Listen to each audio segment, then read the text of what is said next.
Vladimir Putin amenazó en febrero con responder con un arsenal nuclear si se enviaban tropas occidentales a Ucrania, algo que propuso Emmanuel Macron. Dijo que sus armas podían alcanzar los territorios de los países miembros de la OTAN y deslizó esta idea un poco inquietante, ¿no? Que ese sería un ataque que supondría la destrucción de la civilización. Y en junio, se saltan unos meses, pero esto va como sea de forma muy vertiginosa sucediendo, vienen los ataques de Estados Unidos e Israel sobre Irán. Entonces, a partir de ambos episodios han sucedido otros tantos, pero la pregunta aquí central sería si nos enfrentamos ante la amenaza mayor de una guerra nuclear, y sobre ello pues hablaremos con Mabel González Busté, es analista en temas internacionales, especialista en negociación y mediación para la resolución de conflictos. Mabel, bienvenida. Muchísimas gracias. Mira, te preguntaría yo, Mabel, de entrada, a tu juicio, ¿por qué vuelve la sombra de la amenaza nuclear en este tiempo? ¿No es una forma demasiado peligrosa de disuadir a los enemigos? Y le agregaría también, si nos puedes explicar cuáles son los países que tienen arsenales nucleares. Pues yo diría que no es tanto que vuelva la amenaza nuclear como que la amenaza nuclear nunca se ha ido. Otra cuestión es que solo de vez en cuando, y debido a eventos particulares, como los eventos que habéis mencionado ahora al comenzar el programa, como estos discursos desde el Kremlin con respecto a cuándo Rusia, en qué circunstancias Rusia podría usar armas nucleares, o los ataques contra Irán por parte de Israel y por parte de Estados Unidos después, para prevenir el que Irán pueda desarrollar armas nucleares, pero el hecho de que no esté en el debate público normalmente no significa que el problema de las armas nucleares haya desaparecido. Era el tema central durante la Guerra Fría y la disuasión nuclear fue un elemento fundamental de la doctrina de la disuasión entre Estados Unidos y la Unión Soviética y sus diferentes aliados, pero no son ellos los únicos. Rusia heredó las armas de la Unión Soviética. No son ellos los únicos que tienen armas nucleares, y la cuestión nuclear nunca ha desaparecido, aunque desaparezca del debate. Entonces, respondiendo al resto de las preguntas, lo que tenemos es una situación donde tenemos 9 estados en este momento que tienen armas nucleares. Tienen programas nucleares armamentísticos y armas nucleares. Y esos lo podemos relacionar con su pertenencia o no al principal instrumento de regulación de este tema, que es el Tratado de No Proliferación Nuclear del año 68. Los 5 países, digamos, que tenían armas nucleares cuando el tratado entró en vigor, son los 5 miembros del Consejo de Seguridad de la ONU. Es decir, Estados Unidos, Rusia, China, Reino Unido y Francia. Estos 5 tienen armas nucleares. Además de ellos, podríamos decir, hay otros 4 que las han desarrollado. Las han desarrollado sin entrar nunca en el tratado India, Pakistán e Israel, y las ha desarrollado Corea del Norte, que sí era miembro del tratado, pero se retiró de él en el año 2003. Entonces, en total tenemos un arsenal global que calculan los centros de análisis y de estudios especializados en unas 12.000 armas nucleares, de ellas más de 9.600 que están operativas, es decir, que podrían usarse de manera más o menos inmediata, y el estado que tiene más, el país que tiene más es Rusia, con en torno un poquito menos de las 5.500, a continuación Estados Unidos con más de 5.000, y luego, aunque bajamos bastante, tenemos a China con unas 600, según los cálculos de los centros especializados, porque ningún país es transparente del todo en esta materia. Pero tendríamos a China con unas 600, Francia con unas 290, Reino Unido 225 y por fuera del tratado tendríamos a India con 180, Pakistán con 170, Israel con unas 90 y Corea del Norte con unas 50.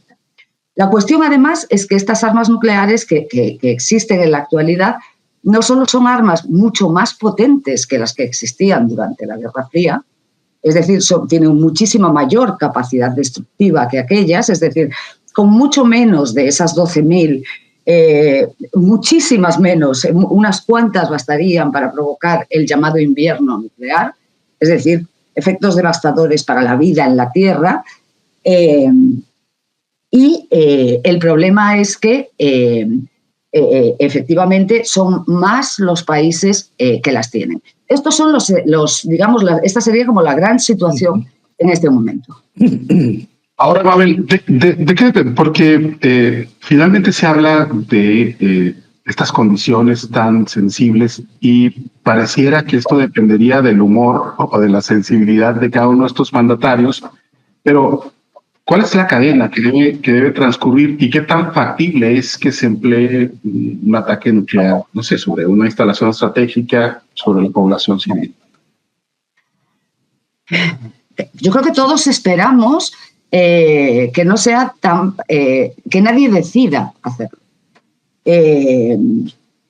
Porque creo que todos somos más o menos conscientes de cuál sería ese impacto.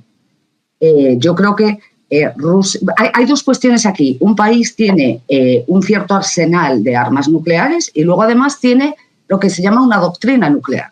Es decir, cada país define en qué circunstancias las utilizaría. Lo que Vladimir Putin ha hecho en relación con la situación de Ucrania y la posible intervención de países occidentales directa en Ucrania ha sido, de alguna manera, amagar o amenazar con cambiar esa doctrina estratégica rusa sobre cuándo utilizarían esas armas nucleares. Creo que no es una amenaza para tomársela a la ligera. Al mismo tiempo, creo que todos esperamos que, de alguna forma, lo que ha sido la disuasión nuclear, que es uno de los motivos por los que los países que tienen estos arsenales los quieren, siga funcionando. Y en el sentido de que las tengan como medio, digamos, de posicionarse estratégicamente en el plano internacional, pero como medio para defenderse o para prevenir ataques de otros, pero que funcionen, creo que todos esperamos que sigan funcionando más como un elemento de disuasión que como un elemento de acción real, al igual que ocurrió durante la mayor parte de la Guerra Fría. La propia garantía de lo destructivas que son, de alguna manera, fue el freno que impidió que se usaran. Oye, en marzo del año pasado, de 2024, justamente después de este anuncio de Putin, la administración Biden aprobó una serie de actualizaciones o ajustes de su plan estratégico nuclear, que entiendo que es un documento altamente clasificado, para reorientarlo, ¿no? Sobre todo en respuesta a la rápida expansión del arsenal nuclear chino y ante una eventual futura, un desafío, digamos, de coordinación entre China, Rusia y Corea del Norte, ¿no? ¿Qué opinión te merece a ti eso? ¿Cómo ves tú este movimiento de Estados Unidos? Mira, yo creo que ese movimiento de Estados Unidos es el paralelo en temas nucleares a lo que son otros movimientos de Estados Unidos que están mirando a China como quizá el mayor competidor estratégico a nivel internacional, ¿no? Y efectivamente, en los temas nucleares, China ha estado modernizando y aumentando sus arsenales. Sin embargo, si miramos a las cifras, China tiene un arsenal estimado de 600 armas nucleares. No estoy minimizando ese arsenal ni lo que significa, pero Estados Unidos sigue siendo uno de los principales países con esas armas nucleares, con más de 5.100. Entonces, yo creo que aquí hay una cuestión de fondo, y es que existe un instrumento multilateral que han firmado 191 países, que es el Tratado de No Proliferación, que es o debería ser el marco en el que se abordan las cuestiones de la proliferación y del desarmamento. Y cualquier intento o cualquier iniciativa para gestionar esos asuntos por fuera del marco del tratado lo que hace es quitar más el tratado y dificultar en el futuro esa gestión. Y esto vale tanto para esa iniciativa de Estados Unidos de revisar su doctrina nuclear con respecto a la amenaza china, como para los recientes ataques contra Irán. Es decir, existe un marco multilateral que ha sido cuestionado, que tiene sus defectos, pero que digamos, es aceptado casi universalmente, porque 191 países forman parte del mismo.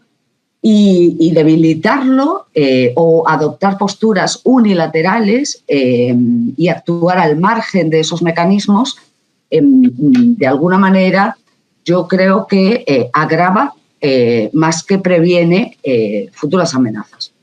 Sí, mira, nada más te hago una repregunta, porque precisamente esto que dices es muy interesante. Sobre el avance chino. De hecho, se estima que en los próximos 10 años el arsenal nuclear chino va a crecer de manera pues descomunal, ¿no? Es lo que tienen previsto los estudiosos, ¿no? Sí, sí.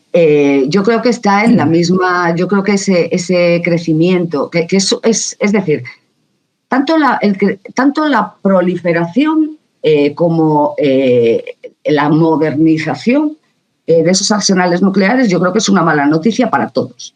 Entonces, me vais a permitir que aquí me exprese mi sincero convencimiento de que es igual si lo hace China, es igual si lo hace otro. Es decir, la proliferación de armas nucleares incrementa las posibilidades de que se usen, incrementa las posibilidades de accidentes, y como estas armas no tienen, sus efectos no tienen un marco geográfico definido, y a partir de un cierto umbral los efectos son catastróficos, yo creo que esa proliferación, digamos, esa modernización de programas de armamento y el aumento del arsenal por parte de China responde a una percepción de China de una creciente percepción de una identidad como superpotencia, de que es la misma que le está llevando a modernizar su ejército, desarrollar fuerzas navales, etcétera, etcétera. Está a gran distancia de Estados Unidos todavía, pero ambos países prefiguran y configuran un enfrentamiento por el control y por el dominio en el Indo-Pacífico. Las armas nucleares son una parte de ese dominio. Y las armas nucleares tienen no solamente en ese sentido, y por ahí creo que viene esa necesidad china de dar más significado a esos arsenales, porque las armas nucleares tienen no solo un poder militar destructivo muy real, sino que tienen un elevado poder simbólico, en el sentido de configurarse como sistemas de armamento que van a disuadir a tus enemigos de que te ataquen. ¿Ok? Entonces, creo que en esa competencia en la que está China, por cuestiones desde Taiwán hasta de manera más amplia, cuestiones, por supuesto, de comercio global, etcétera, etcétera, pero de manera más amplia el dominio militar sobre el Indo-Pacífico, creo que la mirada al arsenal nuclear hay que verla desde ese punto de vista. Okay. Ahora, si nos vamos a Oriente Medio, Netanyahu lleva, no sé, 30 años insistiendo en que Irán está desarrollando una bomba nuclear, pero ¿cómo explicarías tú esa obsesión que aparte no tiene gran sustento? Cuando él mismo o el mismo Estado de Israel no se deja inspeccionar. Y pues no sé, hay personajes como el expresidente Carter, que decía que había más o menos unas 300 armas nucleares en posesión de Israel. Es decir, ¿hacia dónde conduce estas argumentaciones, Netanyahu? Nos conducen a un callejón muy difícil, porque el caso de Israel es muy notable y creo que merece mucho la pena abordarlo, porque es un país que en efecto tiene como una de sus asuntos centrales, y concretamente el presidente Benjamin Netanyahu, pero también otros anteriores presidentes de Israel, esa preocupación con un programa nuclear iraní que hasta el momento solo se ha demostrado que tenga fines pacíficos. Y sin embargo, esa percepción de amenaza viene de un país, Israel, del cual sí sabemos que tiene un programa nuclear cuyo secretismo es el mayor en el mundo. Israel nunca ha reconocido tener ese arsenal nuclear. Por tanto, no forma parte del Tratado de No Proliferación, mientras que Irán sí. Y el estimado está entre... El estimado más conservador habla de unas 90 bombas nucleares y el estimado más alto está en torno a las 300, como el que daba el expresidente Jimmy Carter de Estados Unidos. Este programa se ha desarrollado totalmente al margen de los sistemas multilaterales de control. Es decir, al Israel no formar parte del tratado y su principal doctrina respecto al programa nuclear es el secretismo, por tanto nunca ha reconocido tenerlo. Israel no está sujeto a supervisiones por el Organismo Internacional de la Energía Atómica, es decir, que nadie sabe con exactitud qué es lo que está haciendo ni de cuánto dispone. Es decir, eso es un elemento claro de preocupación.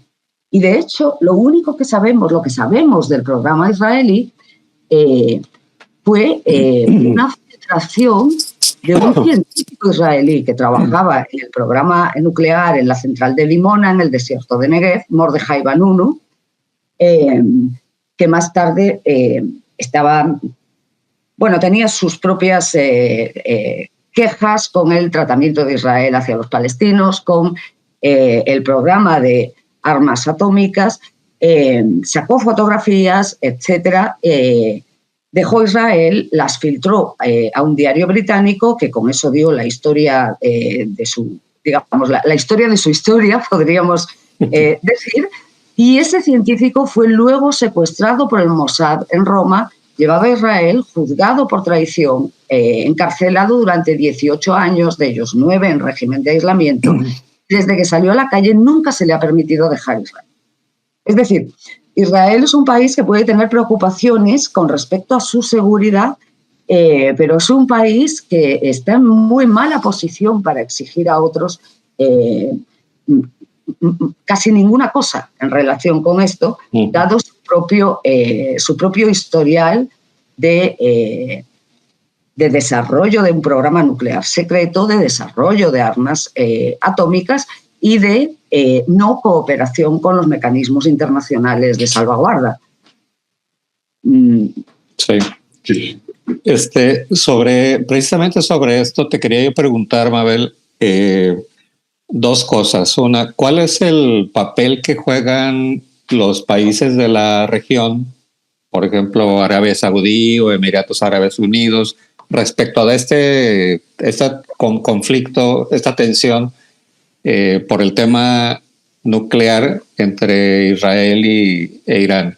Y por otro lado, el papel de la India, por ejemplo, ¿no? que creo que es una cosa de la que poco se habla, pero que también ha tenido momentos de tensión recientes, ¿no? con países vecinos.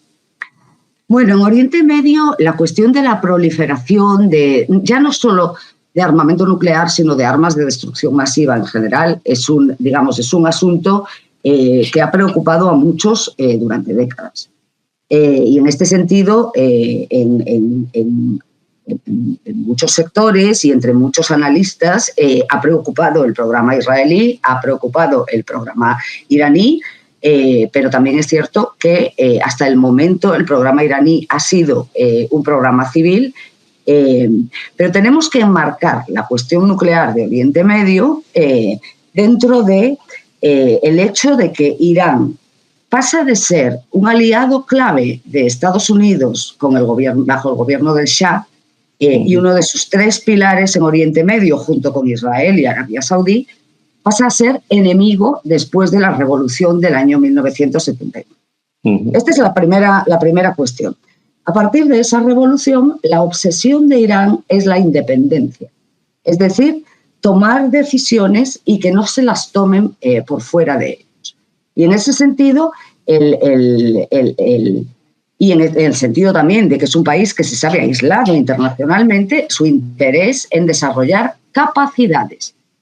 Hasta el momento, Irán, que se sepa, no ha tomado la decisión de desarrollar un arma nuclear, pero quieren disponer de capacidades. ¿Qué ocurre? Que Irán en la región es un rival de Israel, sí, por supuesto, pero también ha sido durante bastantes años un rival estratégico de Arabia Saudí, que sí ha seguido siendo aliado occidental.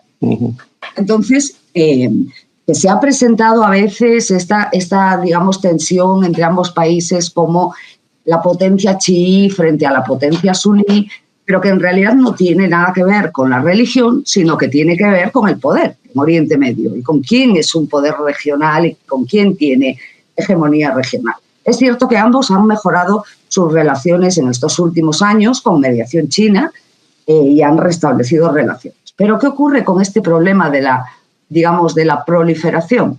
El hecho que la proliferación en algunos casos lleva a un efecto dominó. Es decir, las capacidades nucleares iraníes, en la medida en que se desarrollen, llevan a que Arabia Saudí también quiera tener su propio programa nuclear. Porque es una cuestión de balances, es una cuestión de equilibrio. Si Arabia Saudí llegase a desarrollar esas capacidades nucleares, entonces podemos aventurar sin miedo a equivocarnos que los Emiratos Árabes Unidos querrían a su vez su propio programa nuclear. ¿De acuerdo? Entonces es una carrera. Sí, una catarata, podríamos decir. Sí. Y luego me preguntabas, Alejandro, por la cuestión de India. India y Pakistán, que son otros 2 países, una diada en conflicto, son 2 países nucleares. Tienen armas, tienen arsenales, han hecho pruebas nucleares, etcétera, etcétera. Y ambos son 2 países que, bueno, han tenido... Recordemos que estos 2 países nacen de la partición de lo que fue el Imperio Británico en la India. Es decir, para un estado musulmán, que sería Pakistán, un estado hindú, no es tan puro, pero que sería la India.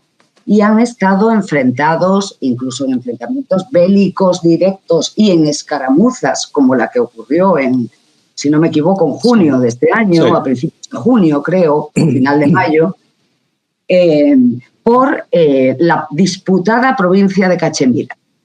Entonces, en ese sentido, el hecho de que ambos países tengan una profunda desconfianza, tengan un asunto por el cual se enfrentan periódicamente, incluso en varias ocasiones en guerras abiertas, y ambos sean países nucleares, pues no puede ser nada más que motivo de preocupación, ¿no?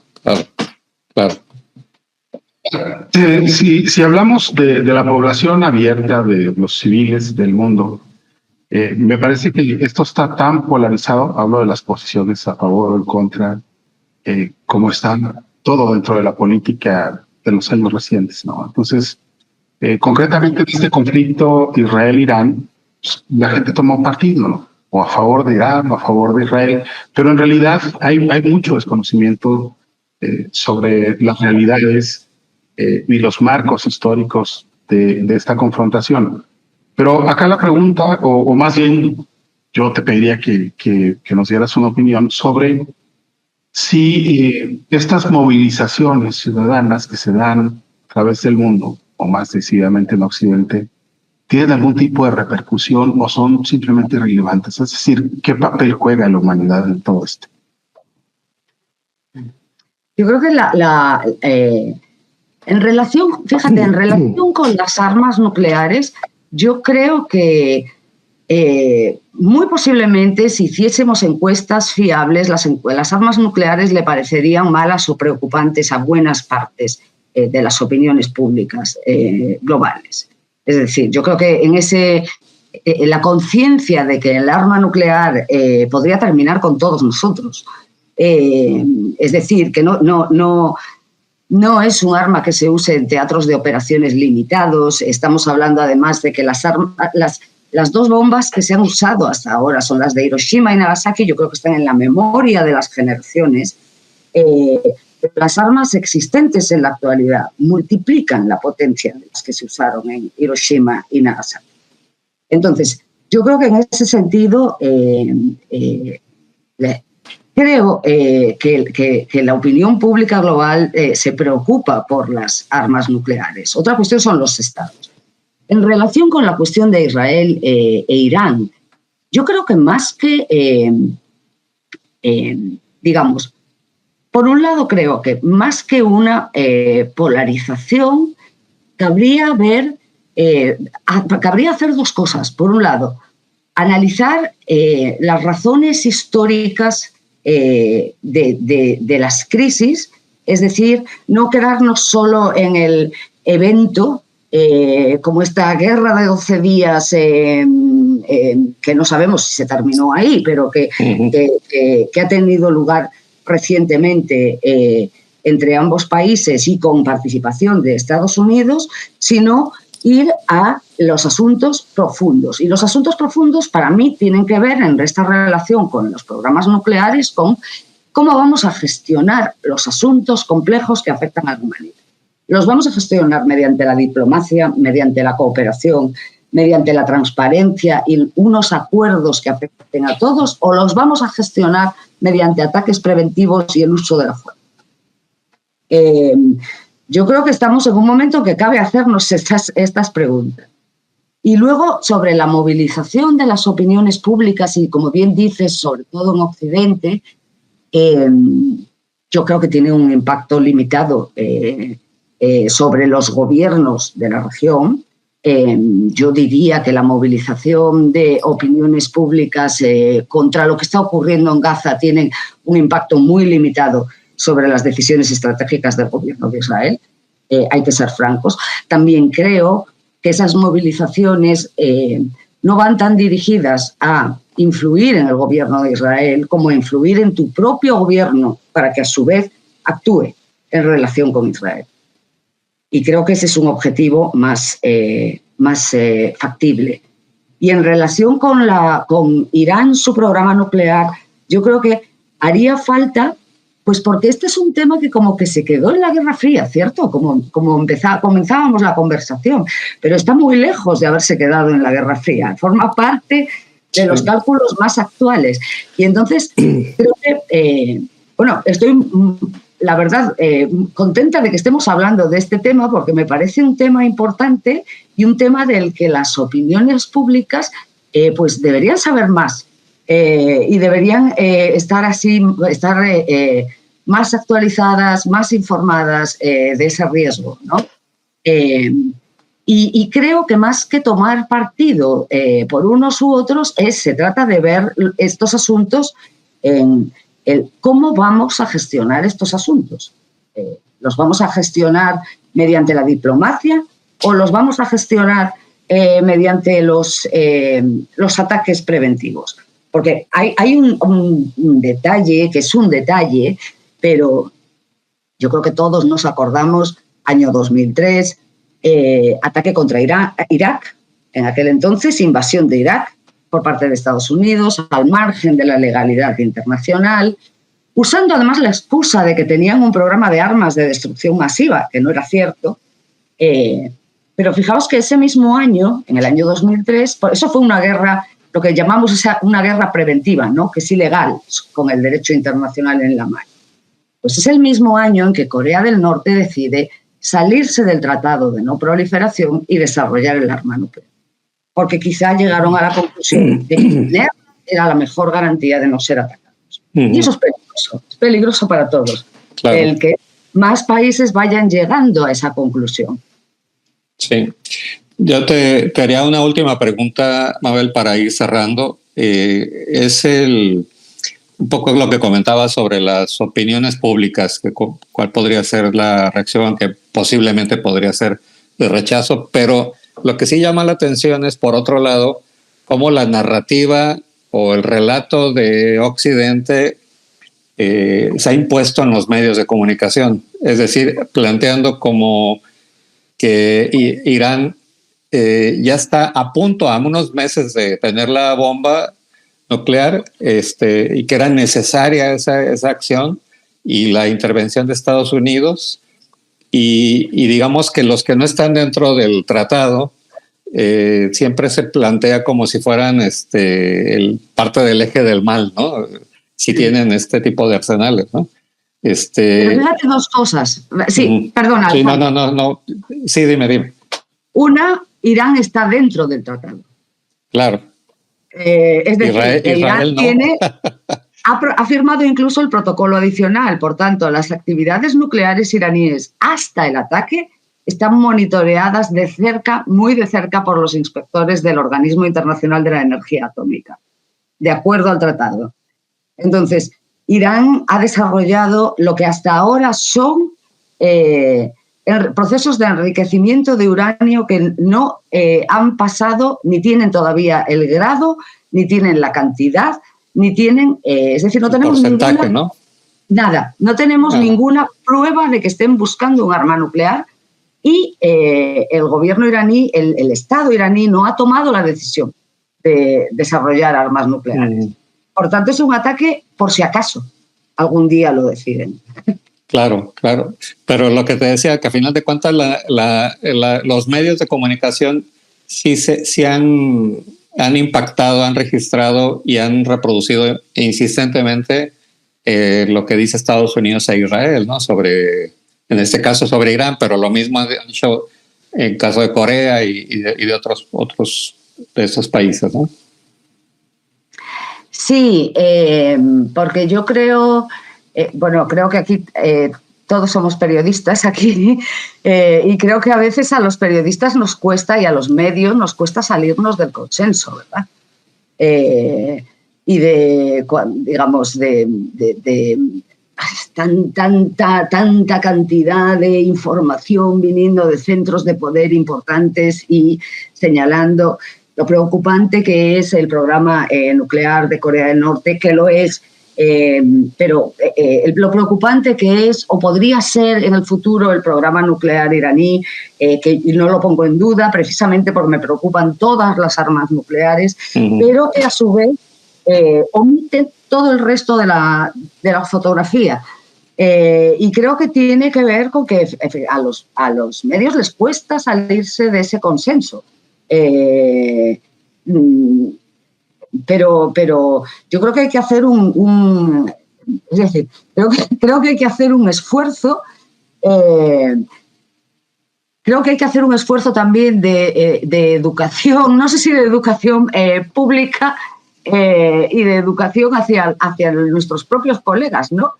Y en este sentido, pues también por eso es tan importante que haya iniciativas independientes, pues como esta vuestra, como este podcast, donde puedes tener una mayor autonomía pero no es que no haya habido voces, porque uno de los centros de referencia sobre asuntos de paz, pero no solo de paz, en el sentido de que, si me permitís la expresión, no son ningunos hippies.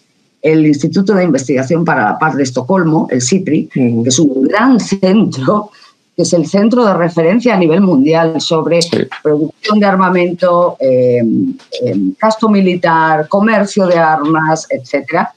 Y el SIPRI ha dicho muy claramente esos ataques contra un programa nuclear que de momento es absolutamente civil, como el de Irán, 1, son ilegales conforme al derecho internacional.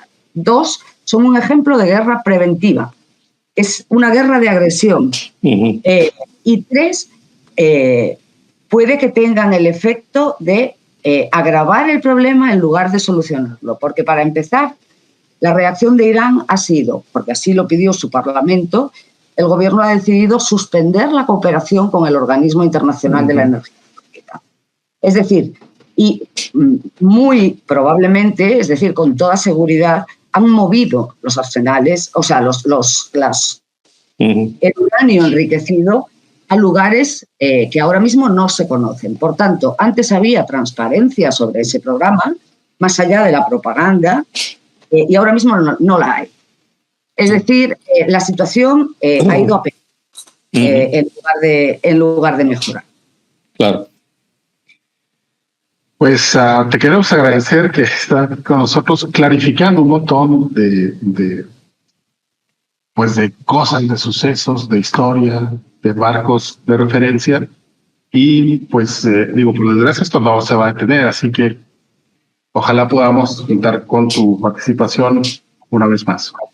Contad conmigo siempre que queráis. Muchísimas gracias. Gracias, Mabel.